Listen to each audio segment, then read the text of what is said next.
Hey everybody, Nick Beatleston from Good Impacts here, and welcome to 5 more things someone should have told me before I started my ethical business with my longtime friend and colleague, Matt Earley, my partner in progress. So this approach series webinar is being presented by Good Impacts. We help guide ethical entrepreneurs and mission-driven businesses along their impact journey.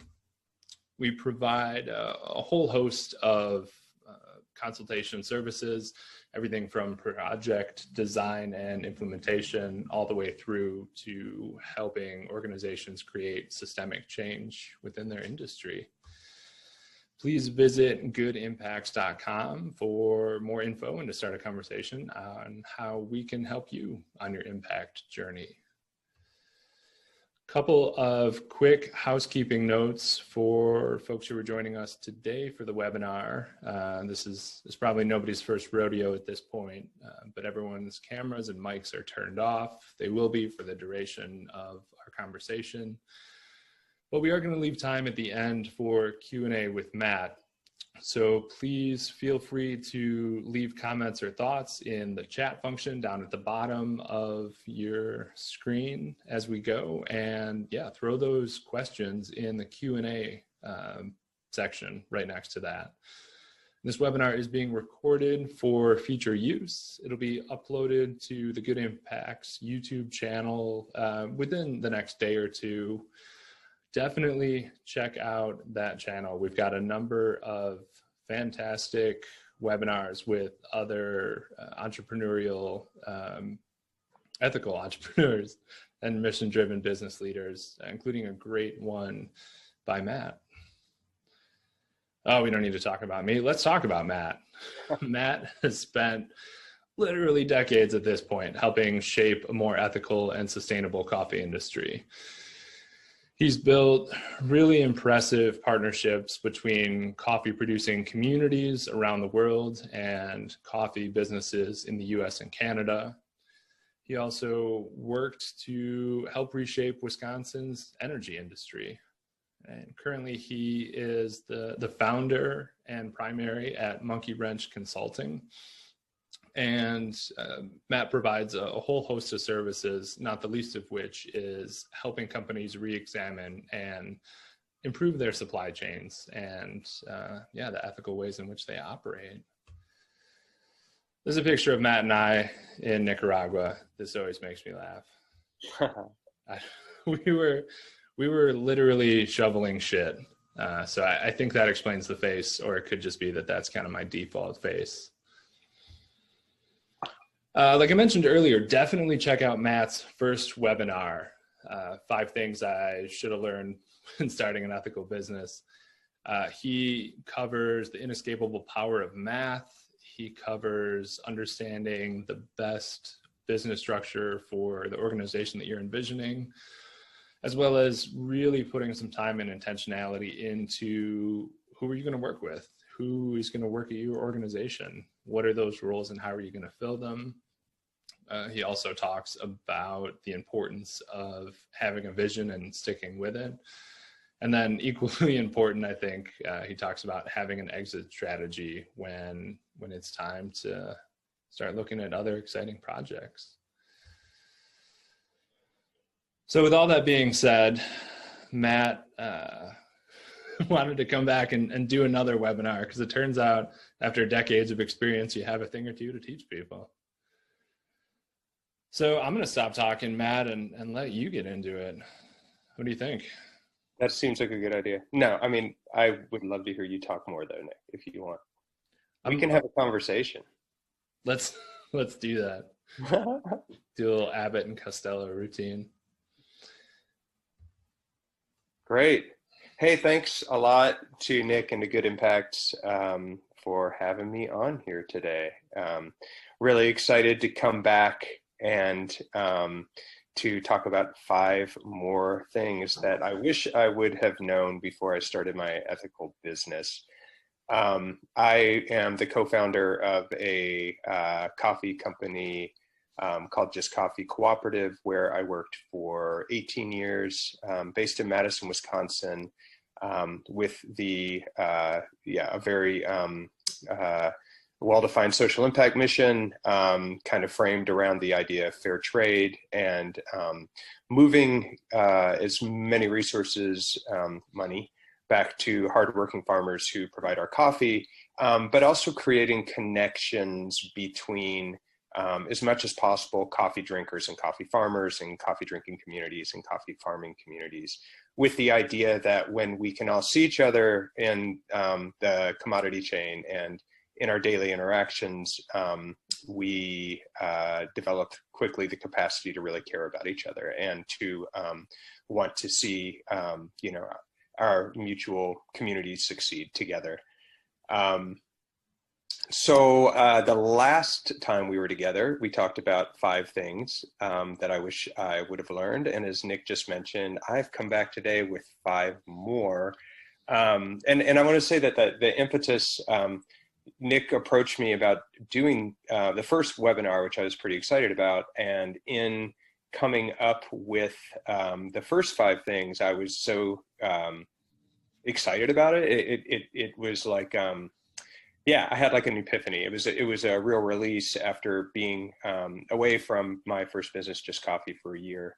And I realized that I had a lot of thoughts, and I had really, at different times analyzed what I had done and what I was responsible for at Just Coffee, and also took a pretty hard introspective look at these things that in hindsight, I really wish I personally would have done differently within that business to achieve an outcome that I, as a founder of the business, really wanted to see. So without further ado, the first one, or the 6th, depending on how we're measuring it, is your ethics as a business. And it's the idea that your ethics in your social impact, sustainable, ethical business, that is your North Star. And when you are envisioning your business, when your business is young, being able to really codify those and get them out clearly and concisely, and then realize that any business decisions that you're making as you're envisioning the future, as you're forming partnerships, as you're getting out in your industry, always come back to those ethics over and over again, and not just in the beginning of your business, but throughout the life of your business. And so I have some suggestions, things I wish I would have done that I did not do, but I would encourage you to do now and not repeat some of the sort of missteps that I made. And the first is write down, as you get going, a 1 or 2 sentence bottom line mission statement.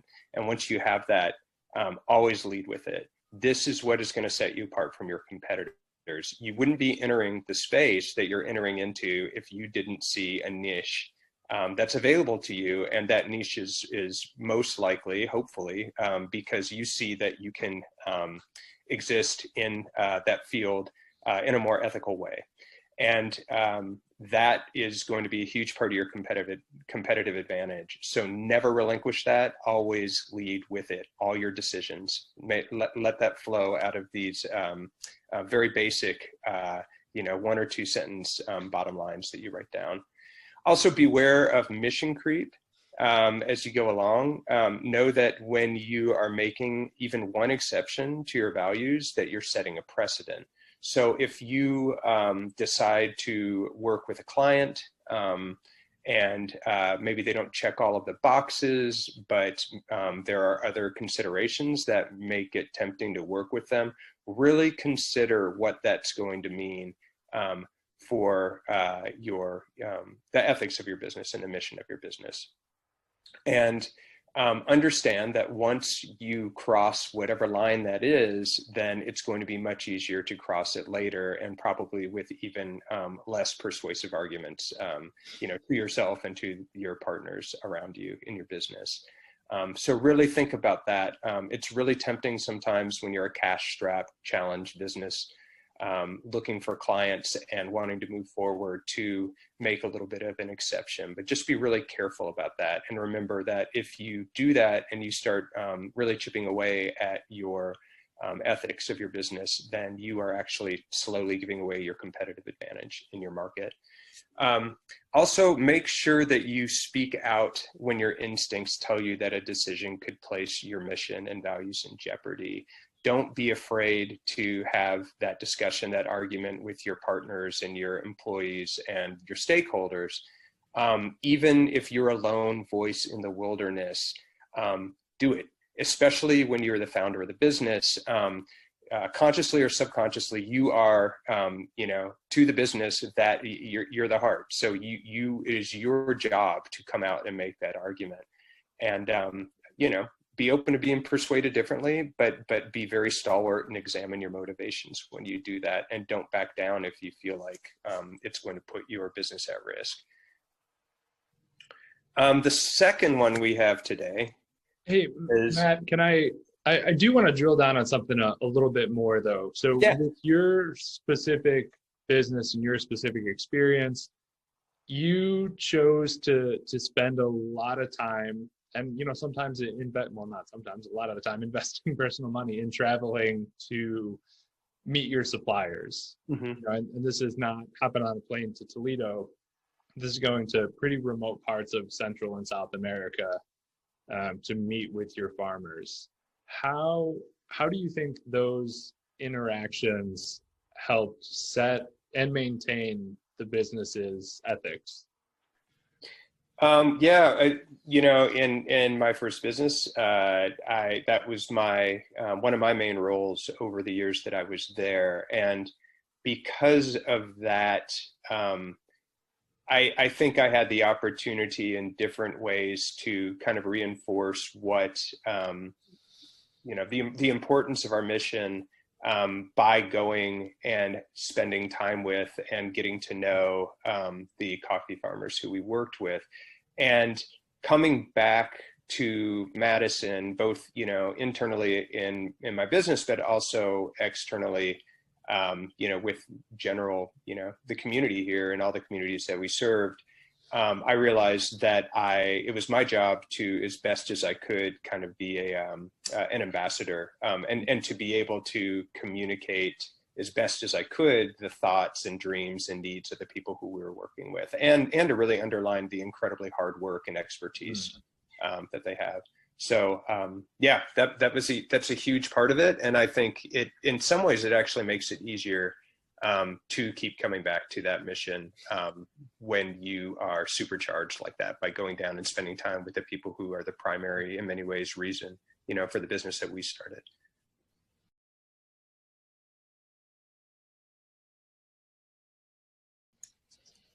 All right, number 2, question authority.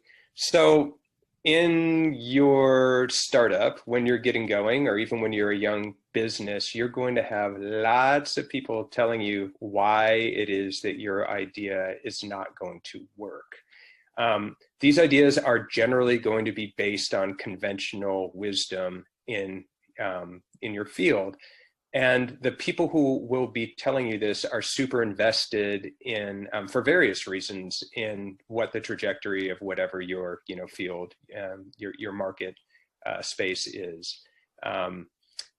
Oftentimes they see someone new coming in with new ideas, wanting to challenge a lot of the status quo, and it's kind of threatening to them, can be, but it also just seems a bit absurd. And there are all kinds of voices that are going to tell you that what your approach is not going to work, and how inevitably, if you're talking about social impact and a triple bottom line, how you're taking away from the ultimate profitability of your business, which is antithetical to free market capitalism. Don't listen. Listen to your instinct. Listen to what got you going to begin with, and trust that. Be confident in your radical business idea and why your business is going to be successful. And you inevitably, you're going to have to receive, or you will receive, advice or critiques, either that you ask for or that you don't, and that you're going to know, based on what your analysis is and why you're starting the business, that they're just not right. Don't let those critiques and that advice discourage you.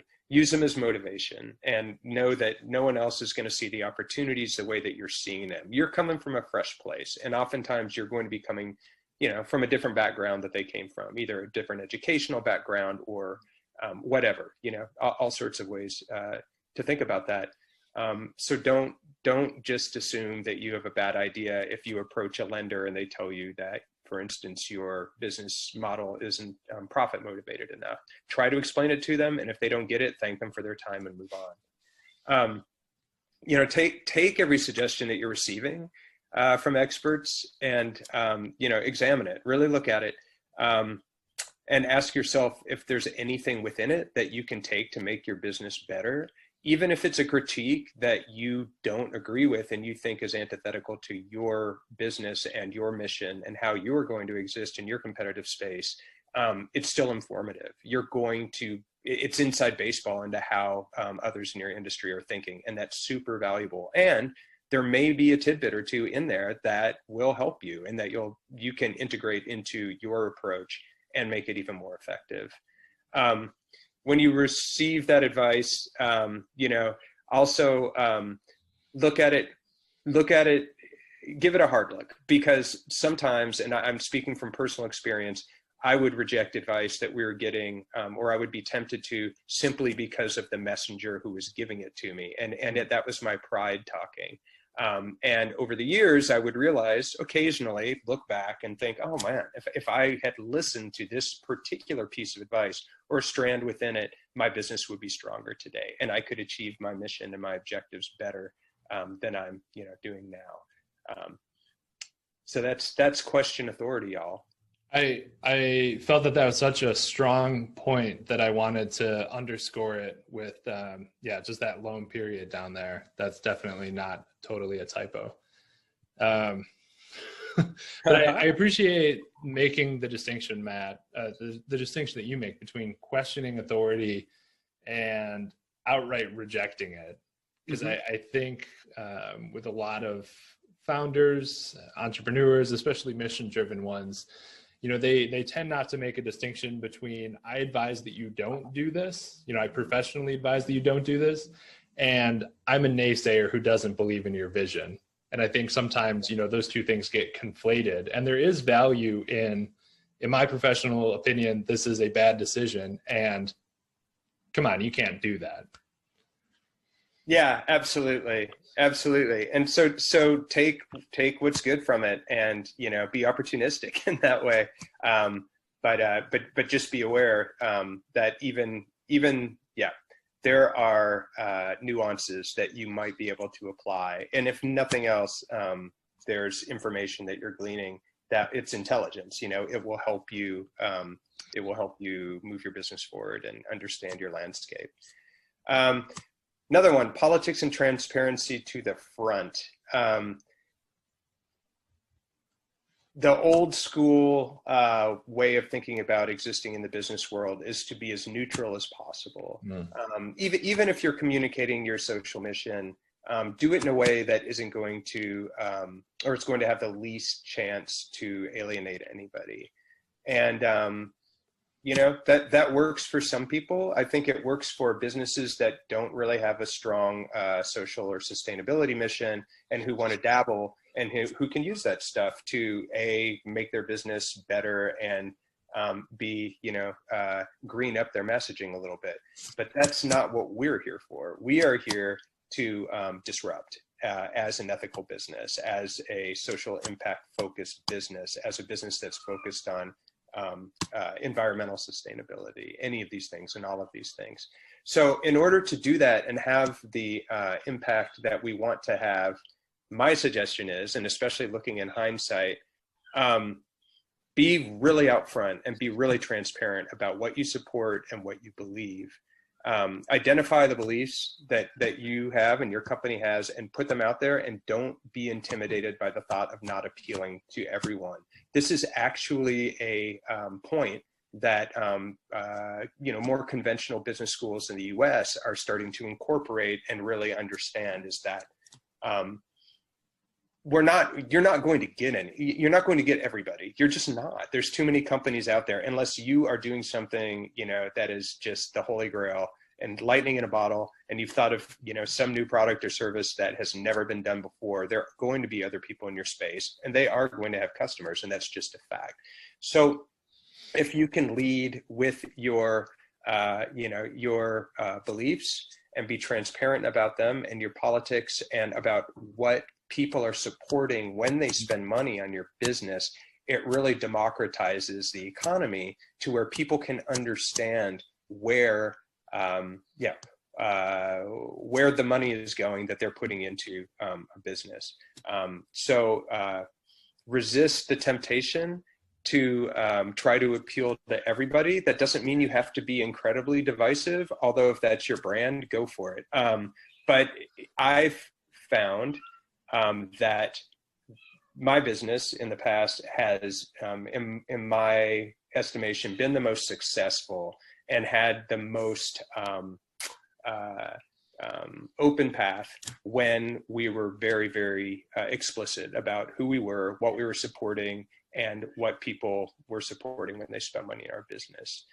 When you lead with this and your beliefs and your politics, don't look back. Your customers will stick with you over time, and they will spread the word about your business to others. So for every person, and this is anecdotal, but looking at comments, emails, to our customer service or in social media, for, I would say, roughly every one person who would write in and say, you should stick to coffee and go away from politics, we would get 5 to 10 saying, we so much appreciate what you all support, and knowing that when we support your business, these are the types of things that we're supporting, and that we're actually moving forward by working with your company. And we would gain oftentimes customers that way as well. So I think it's a really great underpinning of any ethical, sustainable, or social impact business. And is in no way relevant to the year 2020 when we're recording this, right? Yeah. Wow. And it reminds me of when when my coffee business started. We started right after 9/11. Started selling coffee in 2002, but organized in 2001. And at that time, people were trying to figure out a way that they could make a difference in their daily lives, how they could do something that seemed redundant in their lives, but actually reframe it, reshape it, and know that what they were doing could actually have a positive social impact. And I think that was a secret to our early success, was being able to tap into that and being really transparent with people and showing them and making people feel great about, everyone's going to purchase coffee, but when you can purchase coffee, which seems kind of mundane, but where your dollars are going and how those dollars are going to be supporting others, it's pretty powerful.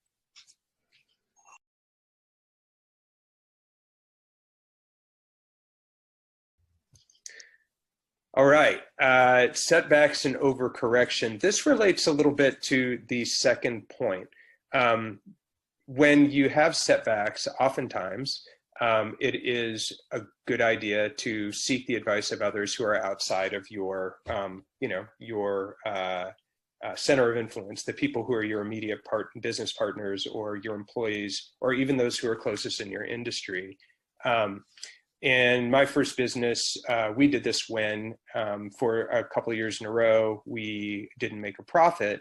And while we weren't incredibly profit motivated, we also realized that we had chosen to be a for-profit business. And if we weren't able to pay all of our bills and pay ourselves, we couldn't keep the business going. And so we had to figure out how to do that. So we worked with a couple of different people to help us right the ship. And when we did that, we had to change some things temporarily, is how we thought about it, and cut back on some of the really great things that I think we were doing. And we needed to do that. But over time, those things did not come back into the mix in the way that I personally wanted them to. And we remained a very cautious, and in some ways, I think, had a conservative outlook on some of the aspects of the business, because we, we needed to be really careful about how much money we were spending. And I regret not being a little bit more forceful in my role as a founder and as the keeper of the mission to try to re-inject those in a more strong way back into the business. So when you're having setbacks, you have to be aware of overcorrection, and overcorrection is it's just a habit. It's an instinct that we have when we see that we have been making a step or two off of the path. And the problem is that when you overcorrect, if you've been had 1 foot off the left side of the path, then you wind up having 1 foot off the right side of the path when you overcorrect, and you stand just as high a chance of falling off of the path. So when you're thinking about your setbacks and you're trying to correct the problem, don't be afraid to listen to experts and people who have developed these specialized skill sets when you face a challenge, because they can often help. The person that we sought out to help us write our finances and understand our margins was an incredible help to us. But we hired him for a very specific reason, and it was to give us advice to achieve a very, very narrow purpose, which was to get our margins up to a specific point. And his job wasn't to think about how that integrated into our overall mission and how and the ethics of our business and by proxy our competitive advantage. So it's possible in these situations that you just have to remember that you can take that advice and you should implement it to some degree, but it's not their job to see the entire sort of holistic vision of your business. It's their job to look at this really narrow piece. So it's your job to integrate that into the business in a way that still honors the initial mission and ethical purpose of your business. Beware of overcorrection. It's your job. Yeah, it's your job to be vigilant and make sure that if it's a temporary cessation of things that you're doing, that you will be able to bring those things back into the business later. And always remember that it is, if it's relating to your ethics and your mission and how you underline those, if you give those away or let those erode, you really are giving up your unique competitive advantage. You're becoming more like everyone else in your market space. And over time, people are going to know that. They're going to see that, and you're going to have to deal with it. All right. So this is the last one for today. This is sort of a corollary to the last webinar when we talked about exit strategy. This is a little bit higher level, really thinking about your personality and your skill set and, frankly, your desires as the founder or owner or principal in your business, especially in the early days before roles have been stratified and before you really have a realistic opportunity to see the entire scale of the business and know where you fit in. You have to know who you are. And being a leader of the business that you founded, it's not a choice if you're the founder, right? I mean, that you are going to be if not the leader of your business, depending on how your business is organized. And no one is going to know the mission and the values of the business like you do. So that makes you super important. However, if you realize that you're not the best candidate for day-to-day operational management or any other important role that you're filling, it's your responsibility to find someone who's capable of doing those things, running operations, running finances, being a salesperson, whatever it is. If you're not great at it or you don't like doing it, then you have to find somebody who can take on that role and who will thrive in that role and who will love that role. And that's going to go a long way towards A, making your business more successful, and B, not driving you completely insane and wanting to walk the plank in your business. If you determine that you don't want to lead in terms of operational management, and you want to consider if you want to continue in that role. And some people are just natural entrepreneurs, right? And this is where I found myself after 18 years at Just Coffee, was that I needed to have some type of leadership role, which I felt like I had, honestly not really embraced over the years. And I think because of that, I kind of lost some of that, and ceded that to either to other people or just to open space, a vacuum that didn't really ever get filled correctly. And I realized over time, especially in the last year or so, that I really miss being an entrepreneur. I really missed being in that first stage business. I really missed being on the ground with coffee farmers, for instance, more than I was. I still had those opportunities, but they were becoming more rare.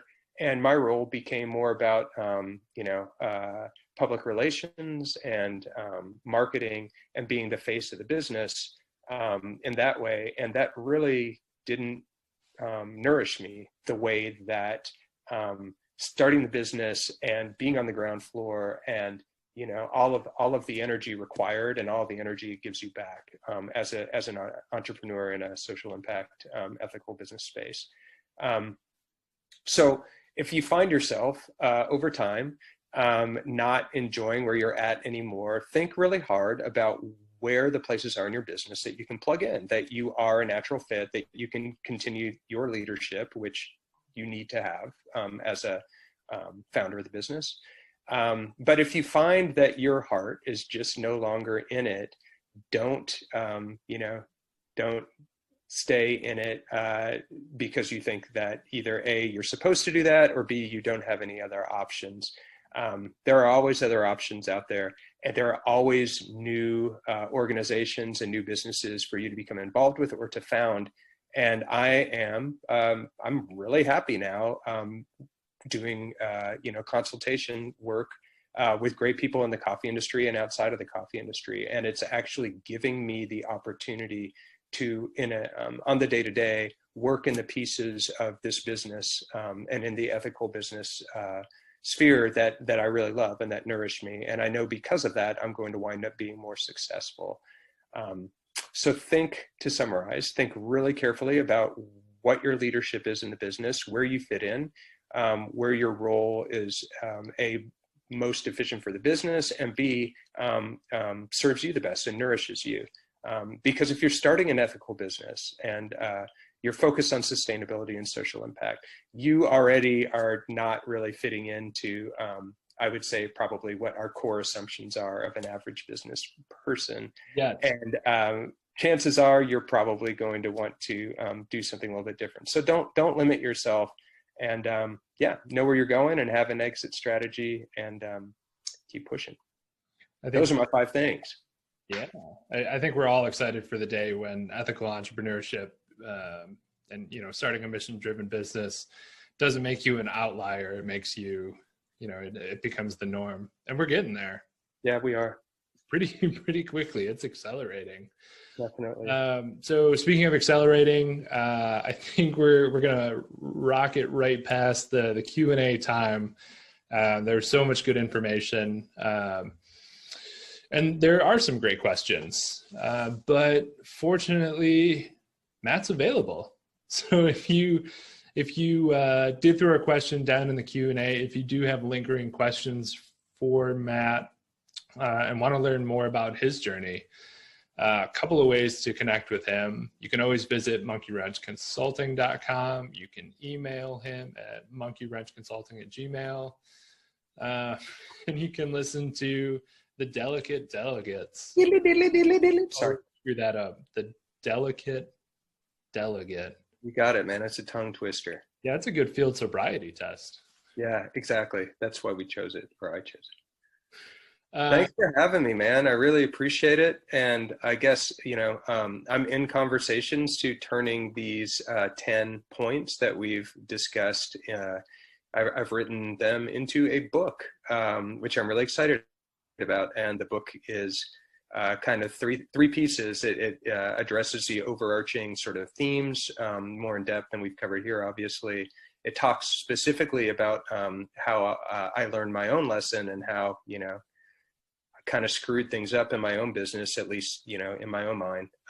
And then, what you can do differently. And it also has some resources and facts and figures. So you're not just taking my word for it. You can actually look at data that supports some of the things that I'm talking about today. And hopefully that'll be out this winter. I'll keep you all updated. Excellent. Yeah, definitely stay plugged in with Matt for that. A couple of good ways you can stay connected to Good Impacts. You can always visit our website, goodimpacts.com. Please definitely like this video when we get it up on our YouTube channel, and subscribe. We are rocketing toward 1 million subscribers. Right now, I think we're up to 9. So this close. I'll subscribe. Yeah, thanks. There we go. We already got 10. You know what? We might as well take the next week off. Yeah, we've got a number of fantastic interviews with ethical entrepreneurs and mission-driven business leaders like Matt, including Matt's previous webinar. So yeah, like, subscribe, and then you'll get notifications when Matt and I do our next webinar together. 42 more things I should have learned starting an ethical business. Lots of things. Hey, man, I do also want to plug, if folks are watching this anytime in the next couple of weeks, which it's November 19th today, my daughter and I have started a GoFundMe for coffee, really cool coffee farming group and women's empowerment group in Nicaragua. The overarching organization for women's empowerment is called FEM, F-E-M, and their coffee project, which is about 200 plus women who are growing excellent coffee in Nicaragua. They're called Las Diosas. But if you go to GoFundMe and you just search FEM, F-E-M, you can find it. Hurricane Eta and now Hurricane Iota have come through northern Nicaragua, and they've pretty much wiped out their food crops. And so there's a lot of concern about food security for the year. And they need seeds to replant their corn and beans in order to be able to feed themselves and their families and their community. So I would ask you all to check that out. And if you're so motivated, please consider donating. Anything helps. I appreciate it. Yeah, and I'll throw the information for that GoFundMe and also FEM's website in the YouTube information section. So folks will have access to that. If you're watching this at some point, you know, a few months or a few years down the road, that's a fantastic Nicaraguan organization, but I know that they're always looking for support. So definitely. Nick and I have been there together. We've been in their communities together. He knows.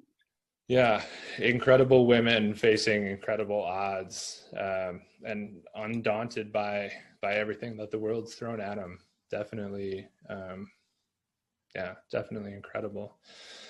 Well, anything else to say to good folks, Matt, before we call it a day? That'll do it.